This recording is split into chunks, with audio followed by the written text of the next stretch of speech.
J'espère que nous allons bien et que nous avons passé une bonne journée. Par la grâce de Dieu, je serai encore celui qui va partager la parole aujourd'hui. Et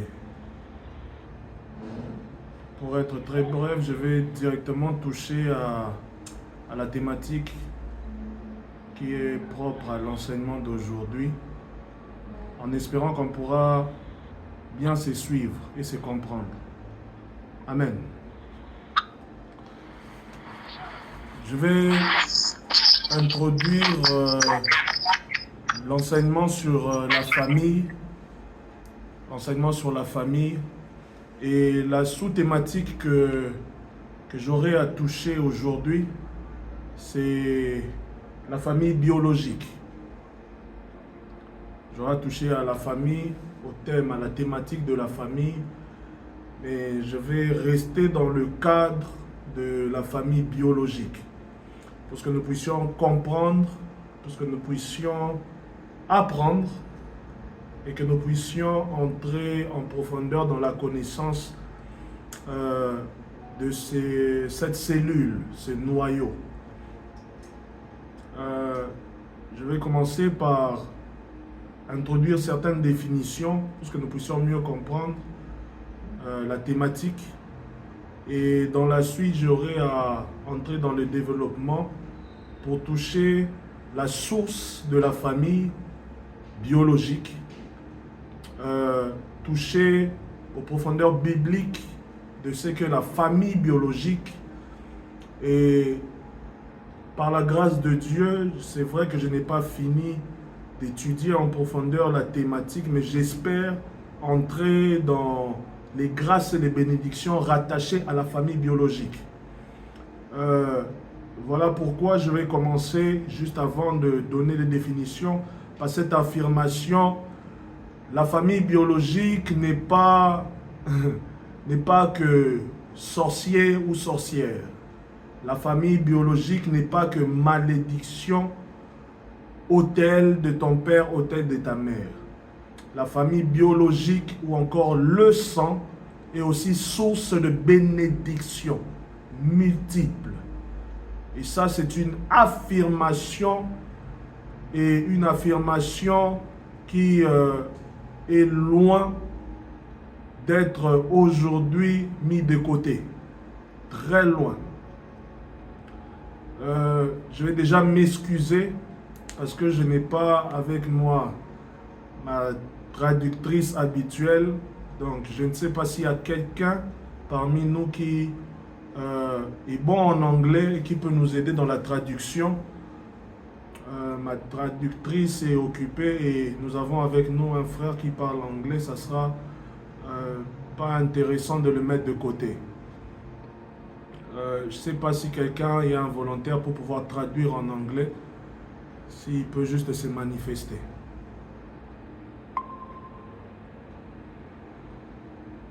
Amen. Je ne sais pas si on m'entend. On t'entend. Donc, il n'y a personne qui pourra traduire en anglais. Oh là. Ok.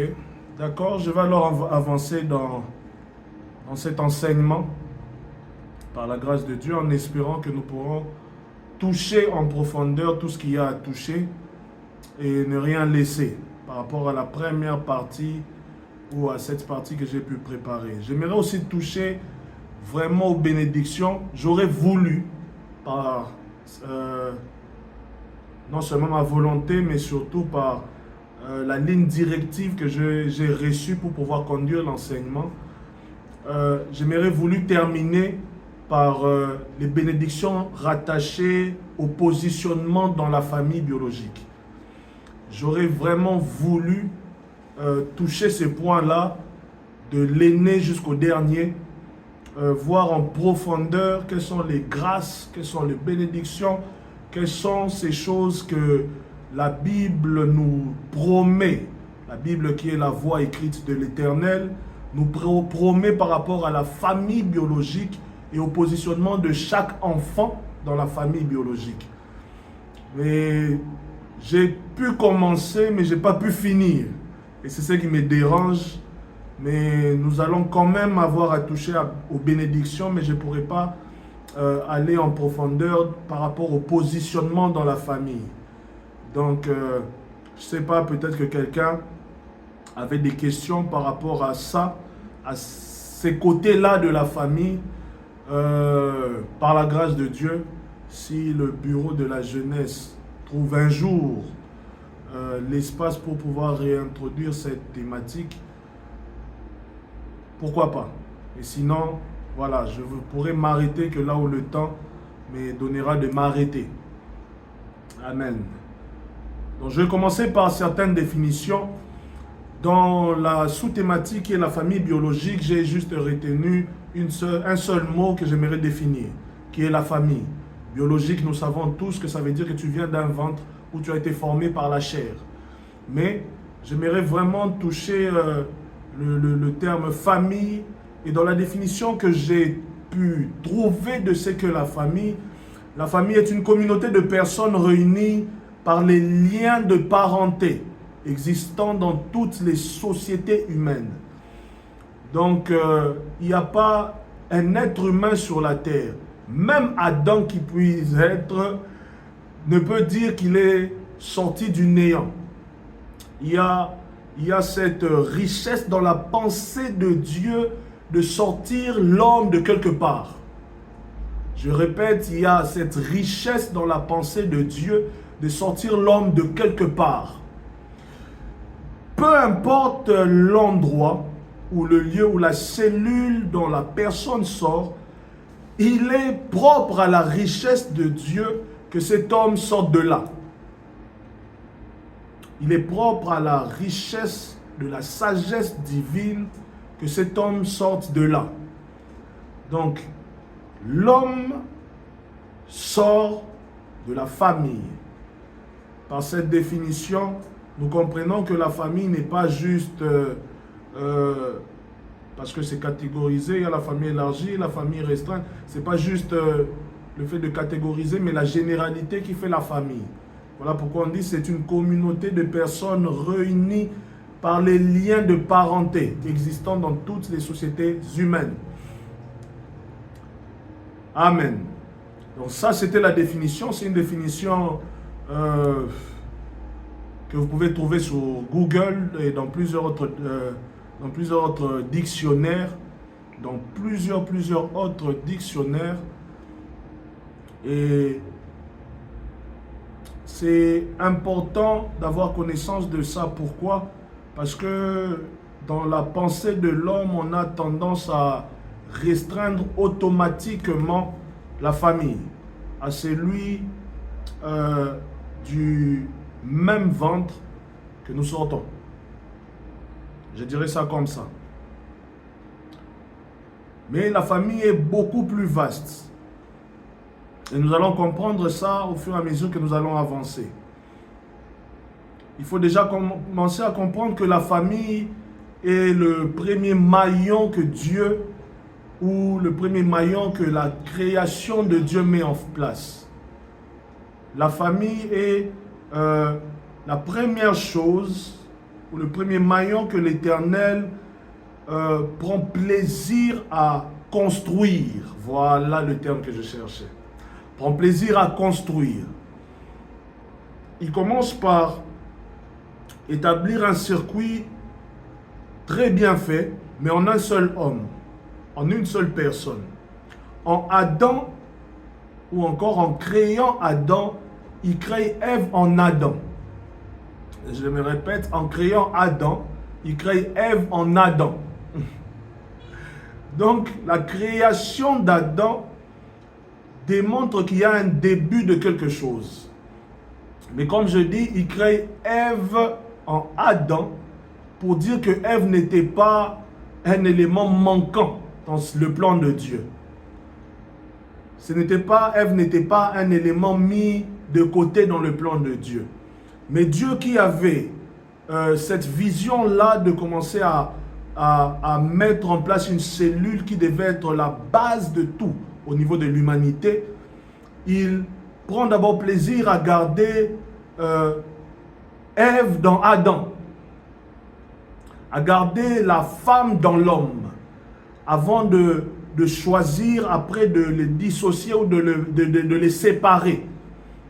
De les séparer. Mais une séparation qui ne dure pas longtemps. Et c'est ce qui est étonnant. Pourquoi séparer si encore il faut qu'ils redeviennent une seule personne? Nous allons avancer à partir de certains passages que je vais donner pour parler de la famille comme étant le premier maillon de la création. Nous sommes dans Genèse 1er, le verset 28. La Bible dit ceci: Dieu les bénit et Dieu leur dit: soyez féconds, multipliez, remplissez la terre et l'assujettissez et dominez sur les poissons de la mer, sur les oiseaux du ciel et sur tout animal qui se meut sur la terre. Amen. Il commence par faire quelque chose de particulier. Dieu les bénit.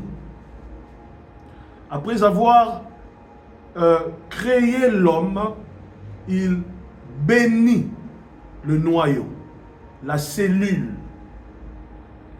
Il ne bénit pas le choix de l'homme, non. Il bénit son choix. Il bénit la première famille. Il commence par déposer une bénédiction sur eux et non une malédiction. Pas de lien. Il dépose une bénédiction. J'aimerais continuer avec cette affirmation. Il n'y a pas de bénédiction individuelle en dehors de la famille. Lorsqu'un homme est béni, la femme l'est aussi. Les enfants entrent dans la bénédiction. Donc, de même que nous avons vu dans Genèse 1er, le verset 28, nous voyons la bénédiction qui est relâchée. On dit que Dieu les bénit. Et après avoir béni, Dieu leur dit: soyez féconds, multipliez, remplissez la terre, et l'assujettissez, dominez sur les poissons de la mer, sur les oiseaux du ciel et sur tout animal qui se meut sur la terre. Il bénit, il dépose une bénédiction depuis la source. La source, c'est qui?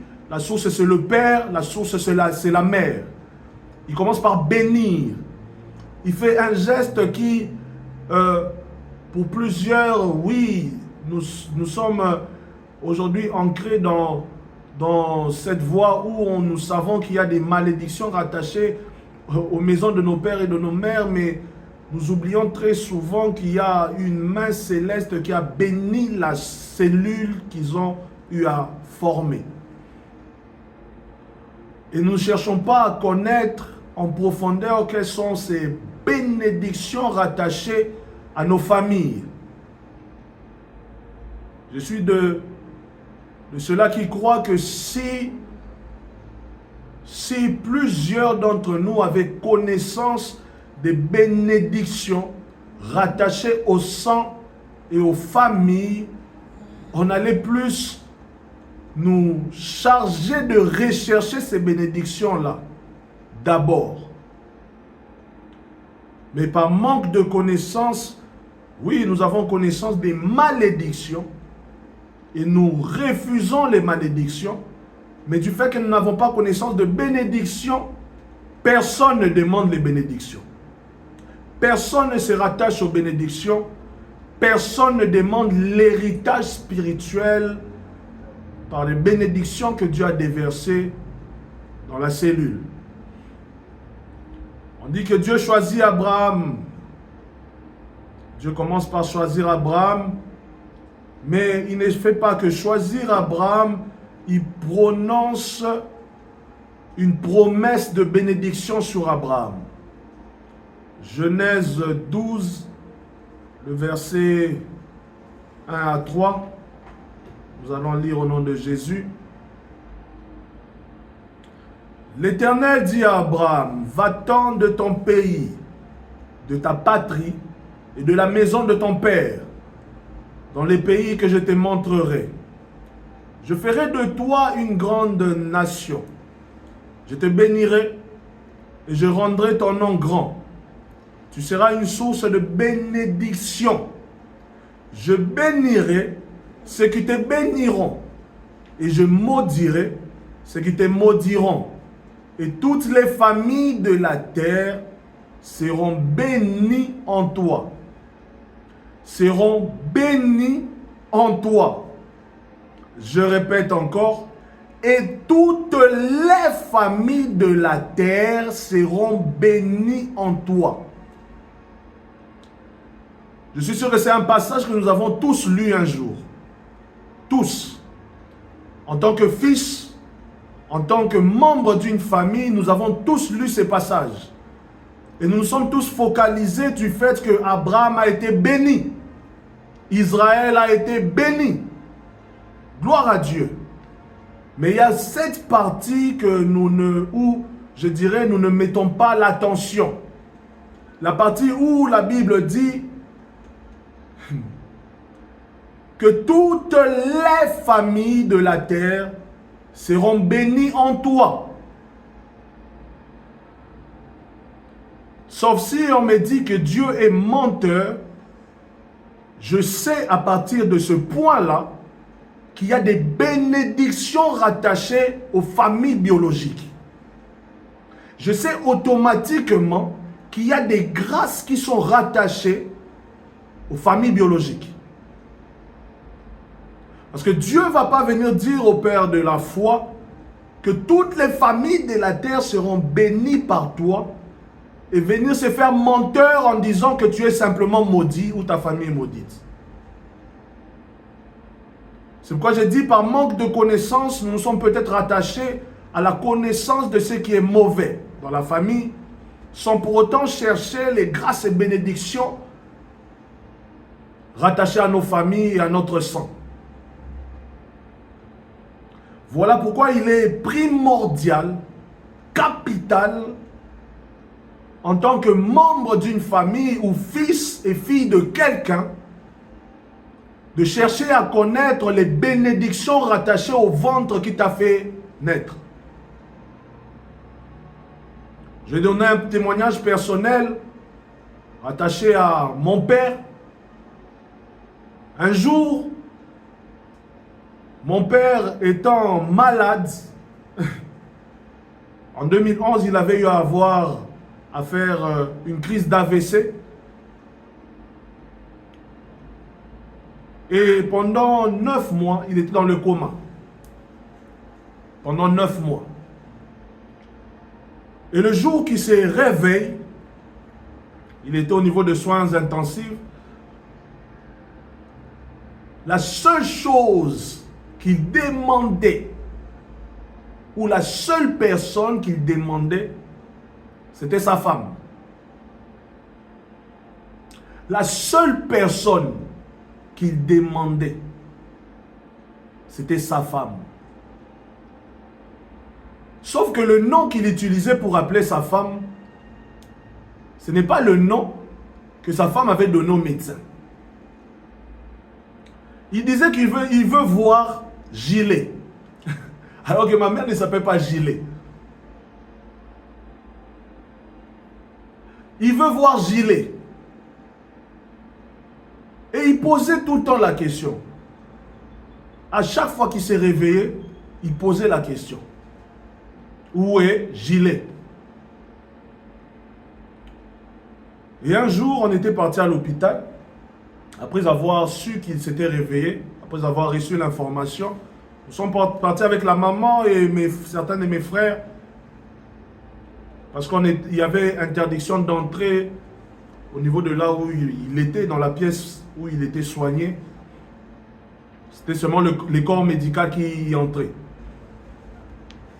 Et quand la maman arrive, l'infirmière vient demander, mais depuis que votre époux s'est réveillé, il demande Gilet. C'est qui Gilet? Même ma mère se demanda c'est qui Gilet. Et c'est après une longue réflexion de la maman qu'elle se rappelle que c'était le petit nom que mon père l'appelait quand il la draguait. Le petit nom de jeunesse. Le petit nom qu'il utilisait pour appeler sa femme quand ils étaient encore fiancés. Même quand ils courtisaient d'abord. Mais je me suis demandé, quelqu'un qui a grandi dans une famille, pendant que je méditais, quelqu'un qui a grandi dans une famille, qui avait un père, qui avait une mère, qui avait des frères et sœurs, vu qu'il est né, il est sorti d'une famille de 15 enfants. Donc, il avait des frères, il avait des sœurs. Mais pourquoi à son réveil, après 9 mois dans le coma, c'est le petit nom de sa femme qu'il appelle. Et c'est le seul nom qu'il demandait.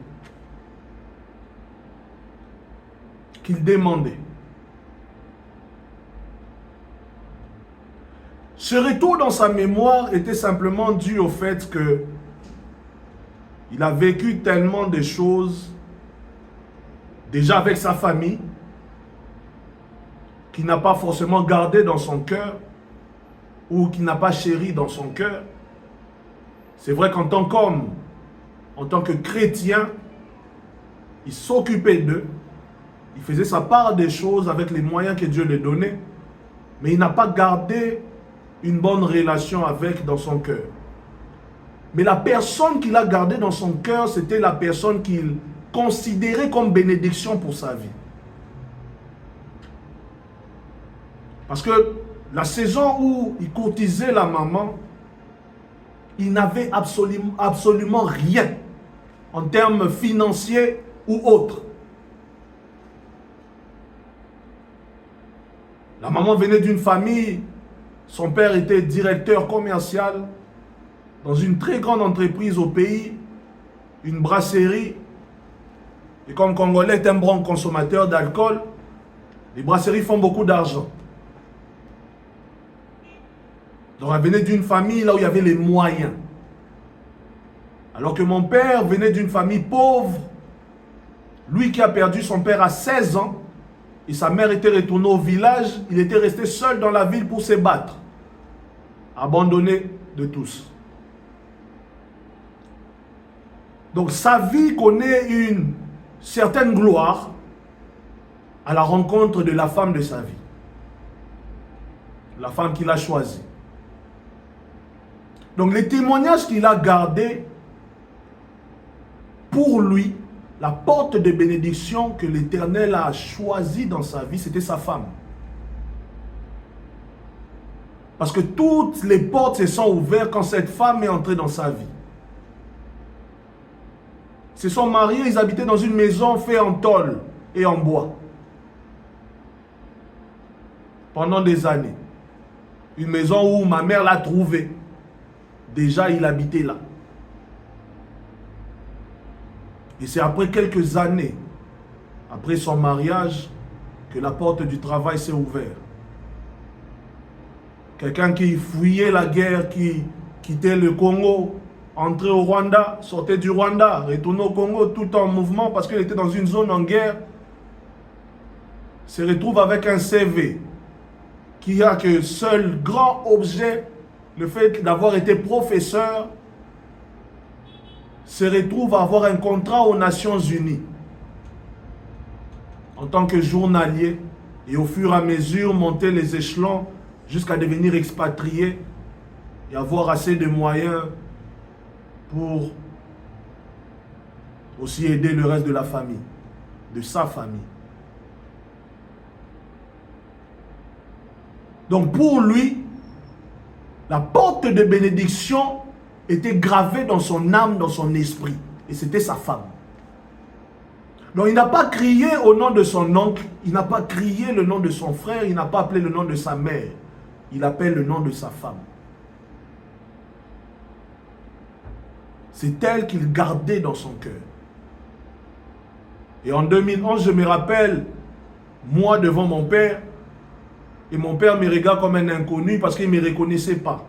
Cette partie de sa mémoire-là a été arrachée après sa crise d'AVC. Jusqu'à son décès À chaque fois que j'allais voir mon père, il fallait que je lui rappelle que je suis son fils. Mais il n'a jamais oublié sa femme. Pourquoi je donne ce témoignage? Par ce témoignage, on peut comprendre quelque chose. Il ne s'est pas rattaché aux bénédictions de sa famille biologique. Mais par contre, il a trouvé la bénédiction dans la cellule que Dieu l'a donnée. Dans la fabrication d'Adam ou dans la création d'Adam, Ève était dedans.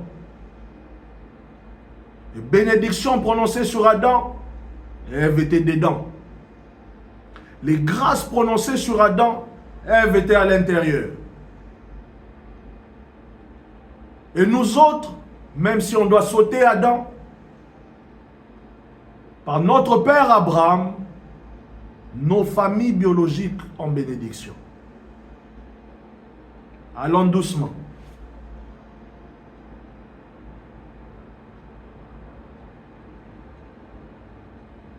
Et toutes les familles de la terre seront bénies en toi. Toutes les familles de la terre seront bénies en toi. Mais j'aimerais poser une question à chacun d'entre nous. As-tu déjà pris le temps d'étudier ta famille et de chercher à trouver les bénédictions qui découlent de ta famille?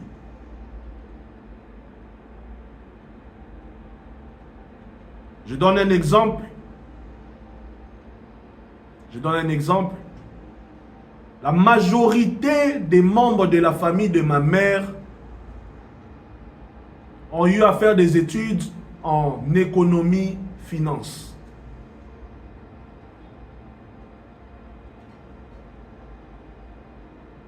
Ma grand-mère, par exemple, ma grand-mère maternelle, qui n'a pas fait d'études, qui n'est pas allée à l'école, qui s'est mariée à 15 ans et qui a mis au monde son premier enfant à 18 ans, ma grand-mère maternelle était une très grande commerçante. Naturellement, elle n'a pas fait études pour ça. Dès les bas âges, elle savait que la question de vendre n'était pas quelque chose d'inconnu dans son sang.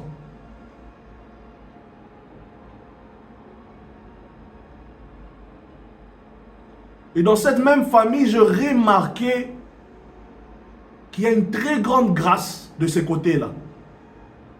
Ils ne forcent pas, c'est comme si c'est très naturel chez eux. Alors que si je regarde par rapport au village, à la région, à la tribu dont ils sortent,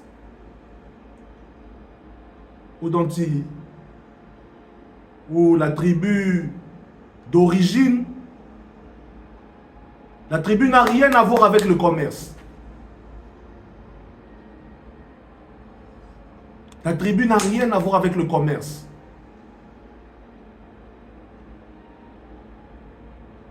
Mais depuis leur maman jusqu'au dernier, ils ont un don extraordinaire dans l'affaire de vendre. C'est comme si leurs mains, en termes de vente là, c'est comme si leurs mains avaient de l'huile qui faisait qu'ils puissent vendre.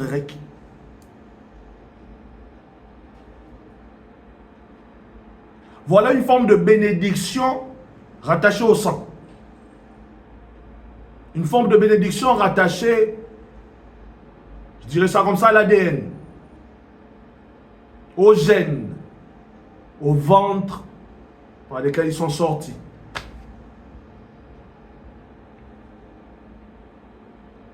Voilà pourquoi je repose la question. As-tu connaissance des bénédictions rattachées à ta famille? As-tu connaissance des grâces rattachées à ta famille? Parce que tu le veuilles ou non, il y a des bénédictions rattachées à ta famille que si tu rejettes, en réalité, ça ne t'apporte rien de bon. Mais si tu prends le temps d'étudier ces choses, de maximiser dans le développement de ces choses, ou encore d'accepter de marcher avec ces bénédictions, tu peux aller loin. Parce que peut-être que pendant que Dieu prononçait des bénédictions sur la cellule, peut-être que pendant que Dieu prononçait des bénédictions sur la cellule, les bénédictions en question prenaient forme depuis la tête jusqu'au dernier de la famille.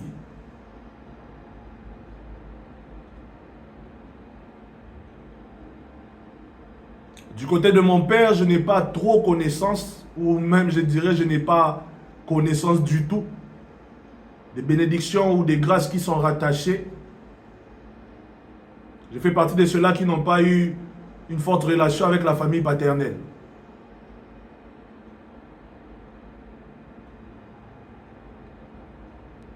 Mais au moins, j'ai connaissance de certaines choses qui sont rattachées à ma famille maternelle. C'est toujours la famille.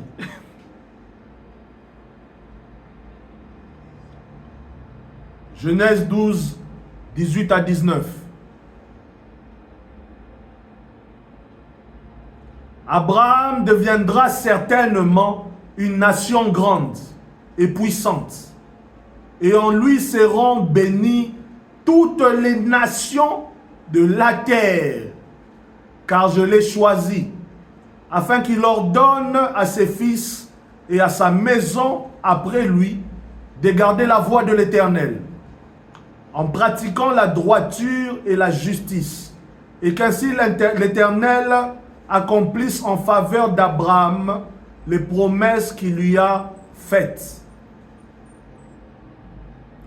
Dans ce passage, il n'y a pas juste rappel de la promesse, non pas seulement rappel, mais il y a des directives pour pouvoir manger des fruits de la promesse. On dit, car je l'ai choisi afin qu'il ordonne à ses fils et à sa maison, après lui, de garder la voie de l'Éternel en pratiquant la droiture et la justice, et qu'ainsi l'Éternel accomplisse en faveur d'Abraham les promesses qu'il lui a faites.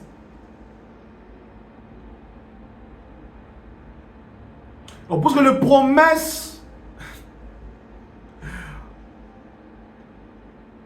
promesses s'accomplissent, l'Éternel donne un canevas de fonctionnement à papa Abraham.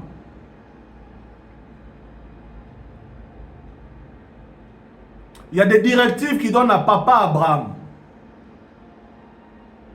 Il dit, ça doit pas, ce que je te donne là ne doit pas s'arrêter à toi. Mais tu dois enseigner cela à tes fils. Tu dois montrer la voie à tes fils.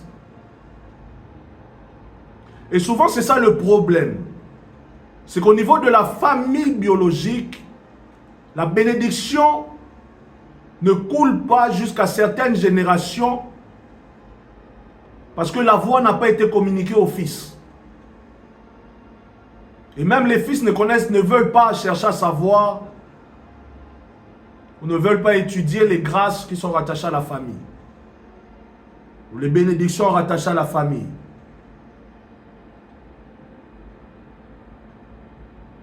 J'espère qu'on me suit et on avance.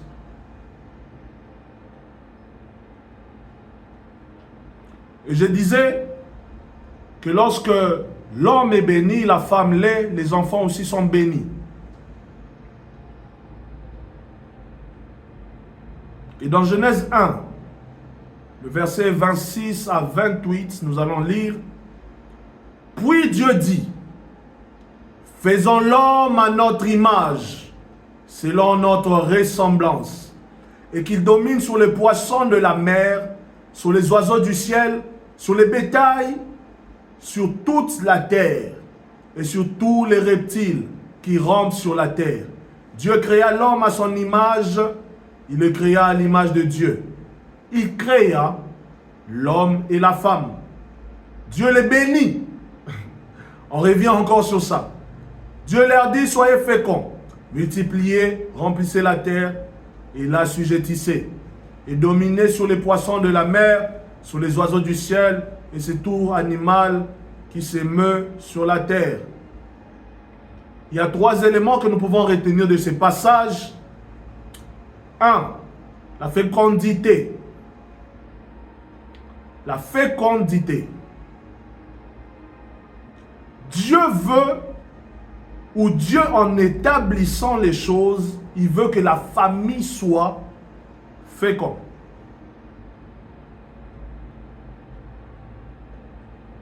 Il veut que la famille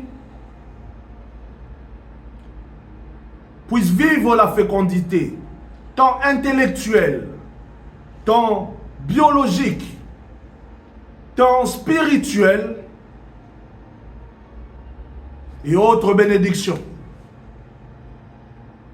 Il veut que la famille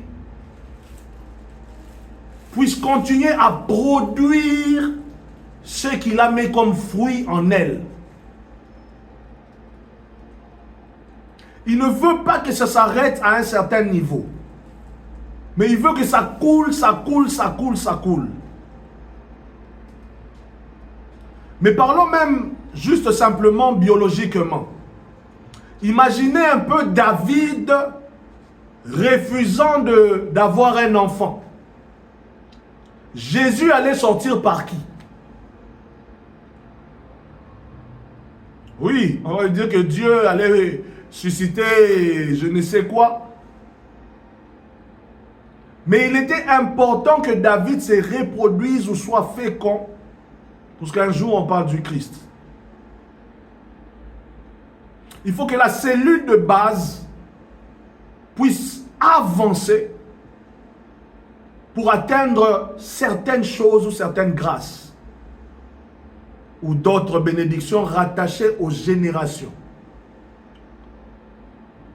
Et ça, je ne pourrais pas toucher à ça aujourd'hui. Parce qu'il y a des bénédictions aussi rattachées aux générations. C'est comme je disais, il y a des bénédictions rattachées aussi au positionnement dans la famille. Il y a des bénédictions rattachées au positionnement dans la famille.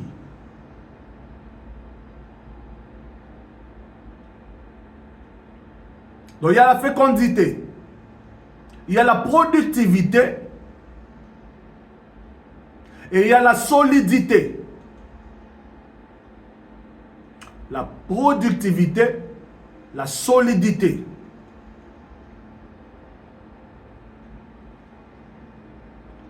Et pour cette première partie, je vais terminer par ces versets de Genèse 2, 24. C'est pourquoi l'homme quittera son père et sa mère et s'attachera à sa femme. Et ils deviendront une seule chair. Voilà pourquoi j'avais posé la question, pourquoi séparer pour encore réunir? Pourquoi diviser, séparer l'un de l'autre, s'il faut encore le demander encore de redevenir une seule chair?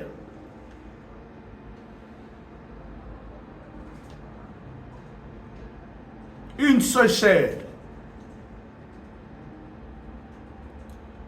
C'est pourquoi l'homme quittera. Il commence par faire un geste, il sort sous une coupole. Je répète, il fait un geste, il sort sous une coupole. J'aimerais encore rappeler les 2 promesses que nous avons entendues jusqu'à présent d'Abraham. La promesse des familles, la promesse des nations.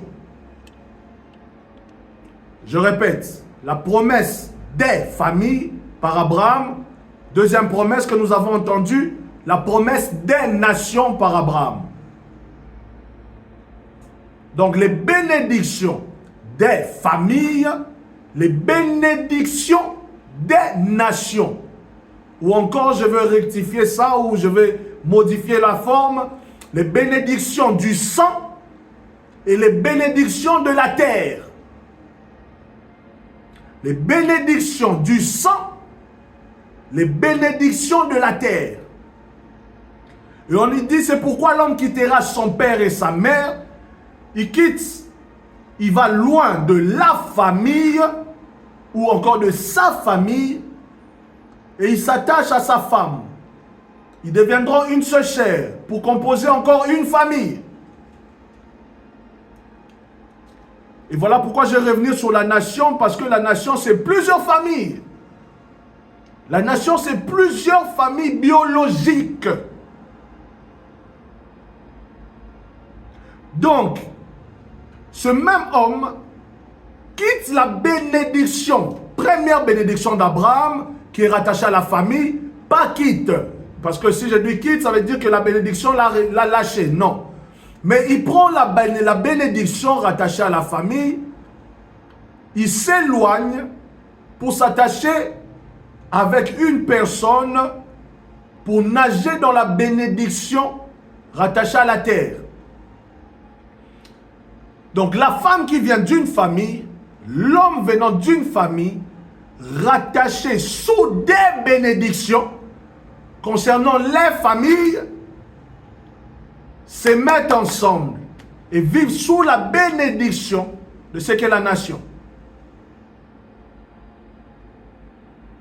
Donc il y a fusionnement des bénédictions de plusieurs familles qui composent maintenant une seule famille. On avait dit qu'Abraham sera père d'une multitude, mais une multitude qui ont fini par composer une nation. Et de même, l'objectif de Dieu en bénissant la famille biologique n'est pas que la bénédiction s'arrête à la famille, mais que la bénédiction puisse se répandre dans la nation. Donc il est important de savoir que selon les Saintes Écritures, la famille doit être source de bénédiction pour la terre. Donc ton sang coule dans tes veines, premièrement parce que Dieu veut qu'elle puisse faire passer dans ses gènes une bénédiction qui touchera plusieurs. Amen. Ils deviennent une seule chair, séparés par le corps,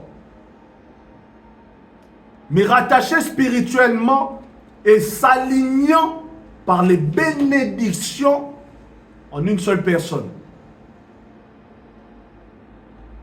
La Bible dit, ils deviendront une seule chair. Amen. Une seule chair.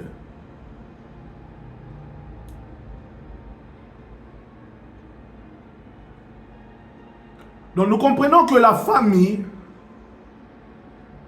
a un rôle plus vaste que de simplement donner la vie. A un rôle plus vaste que simplement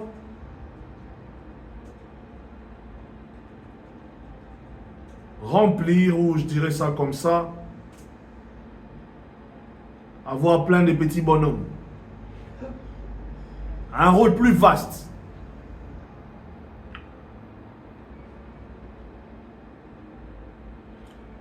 Et la Bible,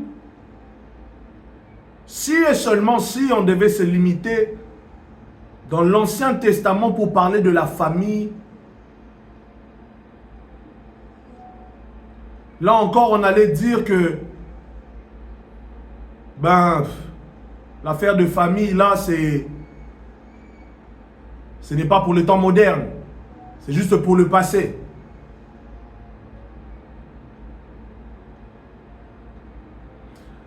Mais dans le Nouveau Testament, tonton Paul fait partie de ceux-là qui ont ou de ceux-là qui, ou même parmi les seuls,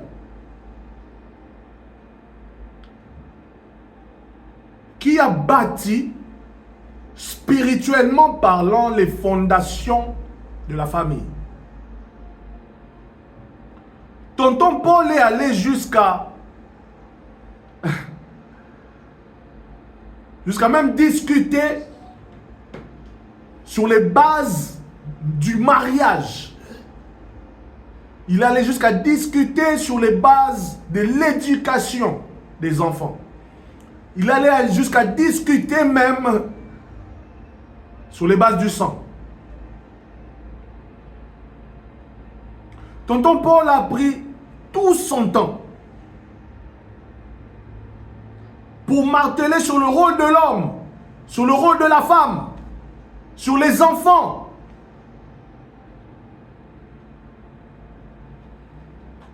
Tonton Paul a tracé des lignes directives.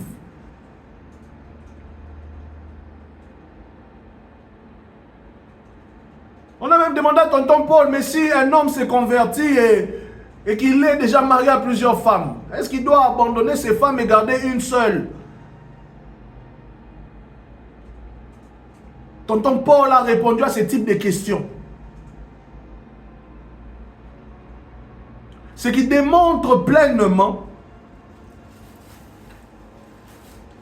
je le répète, ce qui démontre pleinement que la famille a de l'importance aux yeux de Dieu.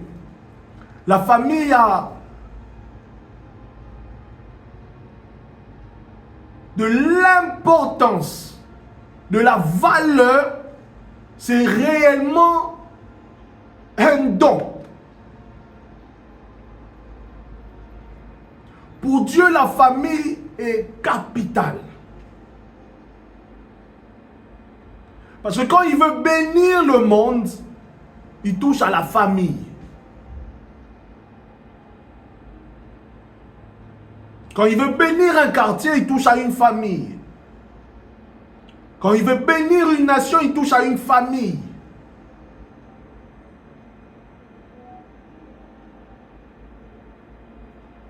Quand il veut bénir les chrétiens, il touche à une famille. Quand il veut donner Jésus, il touche à une famille.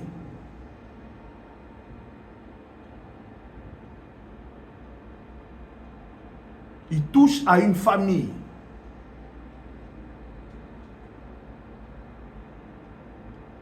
J'espère qu'on se suit.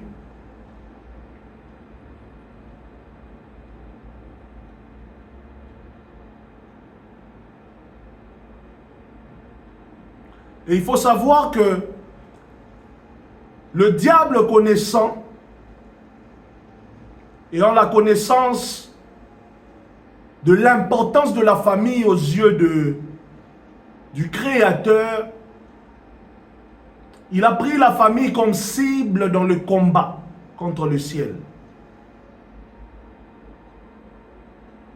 Il a pris la famille comme cible.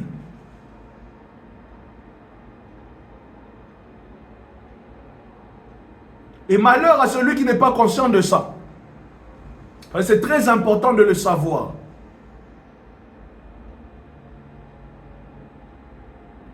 Dans le monde d'aujourd'hui, il n'y a pas une génération là où la famille est combattue comme dans notre ère, dans notre temps. Et nous sommes tous témoins. Nous le savons. C'est juste que plusieurs ne savent pas que c'est la famille qui est visée.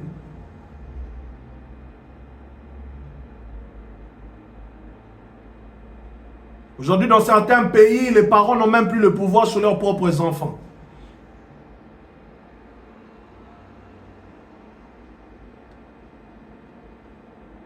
Aujourd'hui, il y a des enfants qui peuvent choisir de prendre le chemin du changement de sexe. Les parents n'ont rien à dire. Vos enseignements bibliques, gardez ça pour vous. Voilà pourquoi je vais revenir sur la parole de Dieu à Abraham. Là où il dit à Abraham,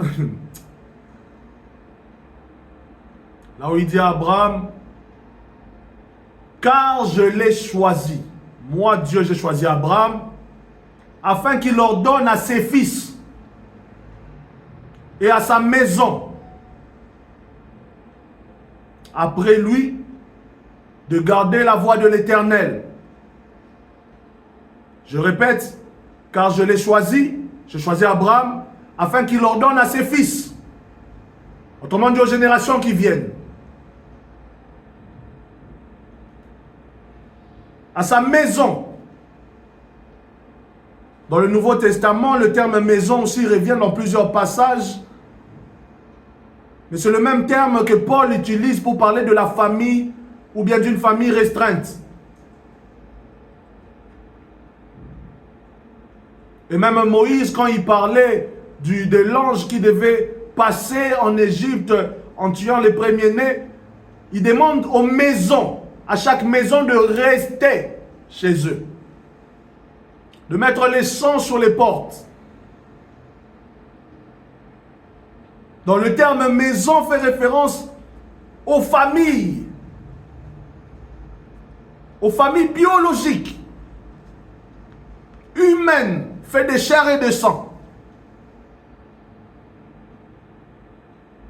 Donc afin qu'il ordonne à ses fils et à sa maison, après lui, de garder la voie de l'Éternel, en pratiquant la droiture et la justice, et qu'ainsi l'Éternel accomplisse en faveur d'Abraham les promesses qu'il lui a faites.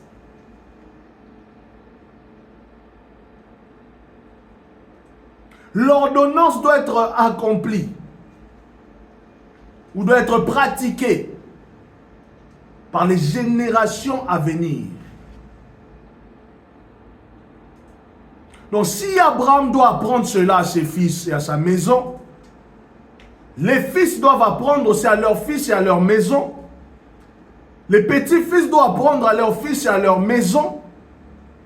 Jusqu'à moi, Élisée Jacob, qui reçoit de mes pères et qui doit apprendre à mes fils et à ma maison.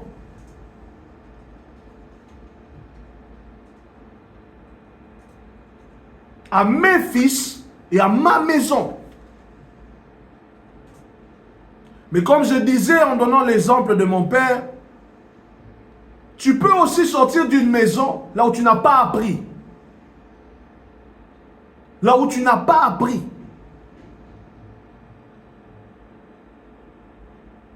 Mais par ta connaissance du Christ et ton attachement au Saint-Esprit, tu apprends ou tu gagnes en connaissance par rapport à certaines choses que tu pourras dans la suite garder pour toi comme richesse et apprendre à tes fils et à ta maison. À tes fils et à ta maison. Mais aujourd'hui, le diable, comme je disais, qui a pris pour cible la famille, il a compris ce que beaucoup de chrétiens ferment. Les chrétiens préfèrent fermer les yeux et fermer les oreilles.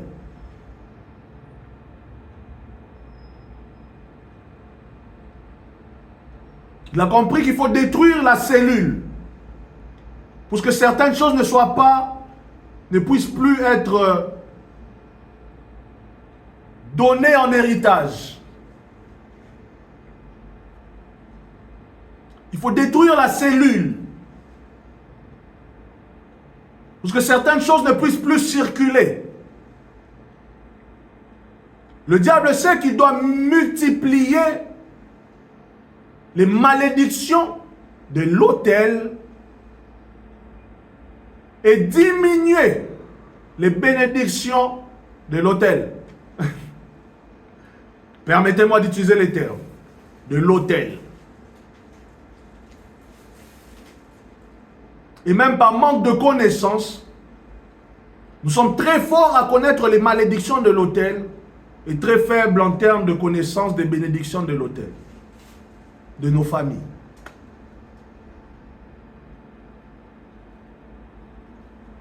En termes de connaissances. Mais ce soir, j'aimerais que tu pries. Et que dans ta prière, tu sois clair.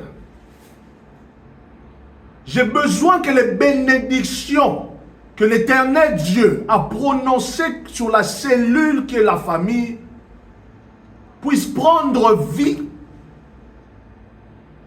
pour moi, pour ma famille, pour mes enfants, pour tous ceux qui sont rattachés au sang de ma famille.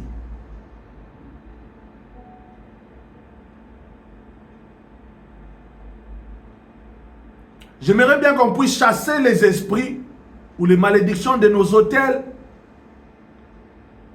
Mais pour aujourd'hui, nous allons nous tourner vers les bénédictions. Que les bénédictions rattachées à ma famille biologique, à mon sang, par les cieux ouverts, puissent venir dans ma vie et dans la vie de ma famille. Est-ce que quelqu'un peut ouvrir son micro et prier? Est-ce que quelqu'un peut prier et crier à l'Éternel?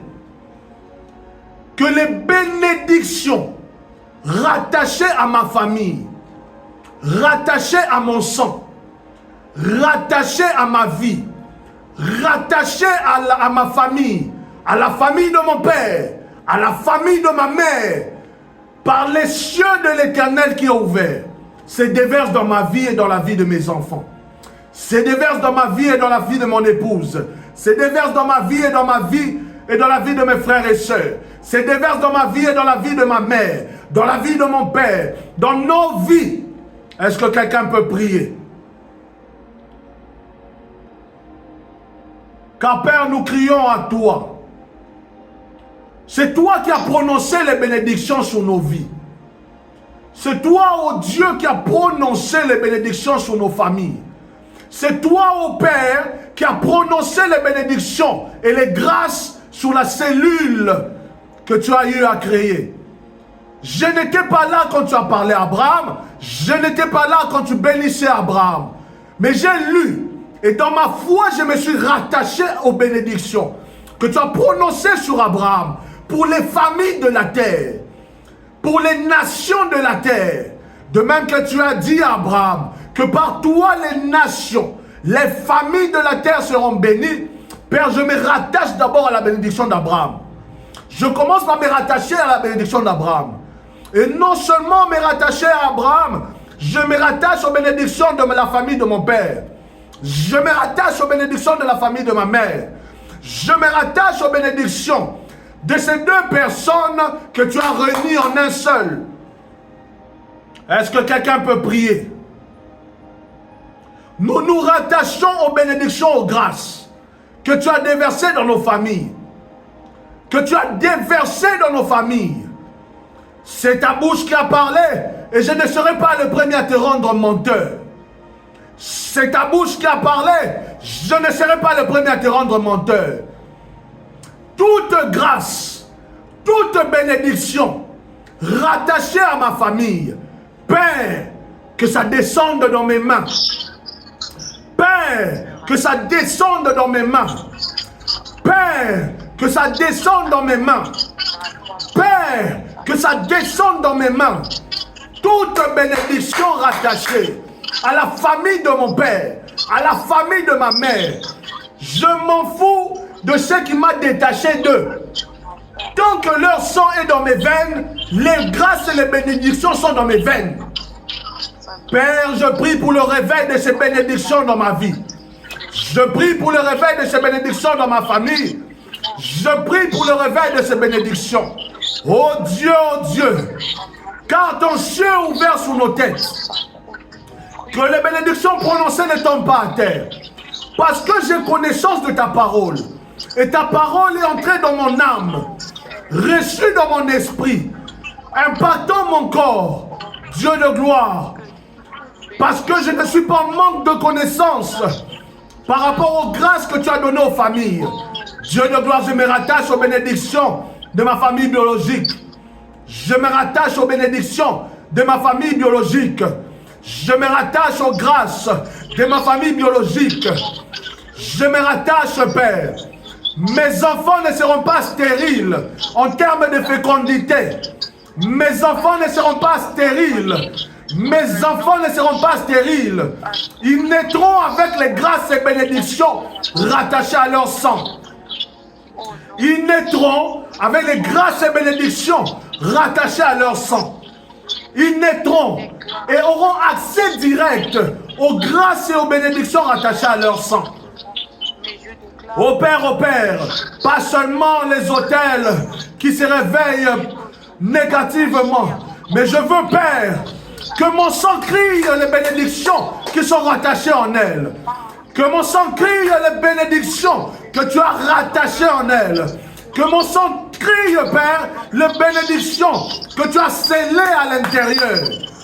Ô Père, que ces bénédictions crient dans nos vies. Que ces bénédictions crient dans nos vies. Les bénédictions du ventre de ma mère crient dans ma vie. Que les bénédictions du ventre de ma mère crient dans ma vie. Que les bénédictions du ventre de ma mère crient dans ma vie, Père. Que les bénédictions de mon Père crient dans ma vie. Que les grâces et bénédictions rattachées au sang de mon Père crient dans ma vie. Est-ce que quelqu'un peut prier? Est-ce que quelqu'un peut crier à Dieu? Que les grâces et bénédictions rattachées à ma famille biologique. Si certains ont choisi d'utiliser ces bénédictions dans le mauvais sens, du mauvais côté, en prenant ces bénédictions, en utilisant ça pour l'avancement de l'œuvre des ténèbres, non, Père, je demande ces bénédictions pour ma famille. Je demande ces bénédictions pour ma famille. Je demande ces bénédictions pour mes entrailles. Je demande ces bénédictions pour moi. Je demande ces bénédictions pour mes futurs enfants. Je me demande ces bénédictions pour ma future femme. Je demande ces bénédictions, Père. Je demande les bénédictions, Père. Oh Père, je demande ces bénédictions.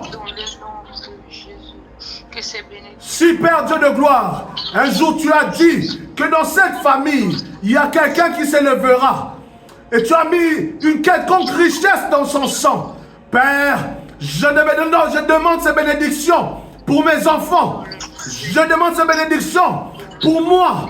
Je demande ces bénédictions pour ma famille, oh Père. Oh Brandeshkai, Ouzebri Kenda. Père, je demande ces bénédictions. Non seulement je demande, en tant que propriétaire du sang, premier-né du ventre de ma mère, Père, je me rattache à cette bénédiction. Père, je me rattache à cette bénédiction. Père, je me rattache à cette bénédiction. Père, je me rattache à cette bénédiction. Père, je me rattache à cette bénédiction.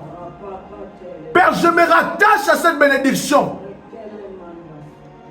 Oh Père, j'arrache cette bénédiction de mon sang. Je prends possession de ces grâces et ces bénédictions. J'en prends possession, Père. J'en prends possession, Saint-Esprit. Tu vas encore crier à Dieu. Tu vas dire, Père, que ton esprit part au plus profond de moi-même, au plus profond de mes gènes, au plus profond de mon sang, et éveille en moi les bénédictions prononcées sur ma famille par ton esprit. Les bénédictions prononcées sur ma famille. Les bénédictions prononcées sur mes parents. Les bénédictions prononcées sur mon peuple. Les bénédictions prononcées sur ma nation. Les bénédictions. Est-ce que tu peux parler à Dieu? Ô Père, je prends possession de ces choses. Je prends possession de ces choses. Je prends possession de ces choses. Ah Dieu, je prends possession de ces choses. Oh, j'aimerais te dire une vérité. Il y a des peuples au Congo que depuis la nuit des temps, on est connu comme maître du diamant au Congo. C'est une réalité que plusieurs Congolais, si et seulement s'ils sont vraiment éveillés, savent. Aujourd'hui, il n'y a pas un peuple diamantifère comme les Balouba au Congo. Et ils travaillent cette matière comme si dès la naissance, l'enfant avait ça dedans, dans son sang. Ils ont don de reconnaître parmi une multitude de pierres. Ce sont des gens qui n'ont même pas, la majorité n'ont même pas fait d'études. Ils n'ont pas étudié. La majorité. Mais quand on parle de pierre, du diamant, c'est comme si leur sang bouillonne. Maître de la chose. Et ils ont une telle grâce. On te dit que quelqu'un qui se réveille, vous vous réveillez un bon matin comme ça, vous entendez que quelqu'un est devenu millionnaire. Pourquoi? Il a ramassé une pierre.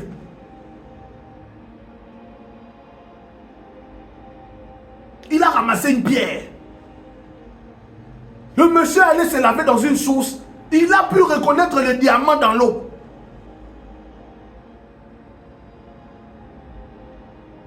Et le monsieur ne parle pas anglais, ne parle pas français. Il parle de sa langue maternelle. Mais millionnaire. Et ils sont plusieurs. Ce n'est même pas comme si c'était une minorité. Non, ils sont plusieurs. C'est comme un don inné. Et il y a tellement de peuples comme ça. Donc il y a des grâces et des bénédictions qui sont rattachées aux nations. Ce n'est pas seulement les hôtels du Congo qui tourmentent. Il y a aussi des bénédictions rattachées au Congo. Il y a des bénédictions rattachées au Cameroun. Il y a des bénédictions rattachées à la Guinée. Il y a des bénédictions rattachées au Gabon. Mais la destruction des cellules, des familles biologiques, amène aujourd'hui le diable à avoir les déçus sur plusieurs familles. La femme n'a plus besoin d'hommes. Elle aura des enfants seuls.